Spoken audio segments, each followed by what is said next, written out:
Hello, traders. FX Pip Collector here. Today is Wednesday, November 26th, and this is my analysis for the US dollar yen, and we're on the daily time frame to start with. So on the daily, we've been drifting down, but there's no reason whatsoever to think this move down is anything more than a pullback to this last move up.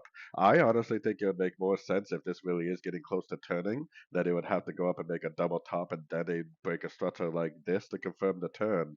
But none of that really has to happen. We are in a very strong uptrend. It definitely could continue to make higher highs and higher lows.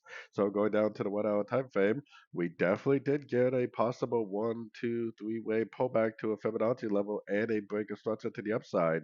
We possibly could have a complete pullback right here, a complete ABC correction. This may now start to make higher highs and higher lows. We really need to keep in mind at all times that the daily and the weekly is in a very strong uptrend. So if we see especially three waves down to a fib level and a break of structure in the direction of the higher time frames, then we definitely want to get back in the direction of the higher time frames because the trend is definitely normally your friend. So anyways, don't forget to check out my website linked over here in the corner. And as always, thank you for watching and happy trading.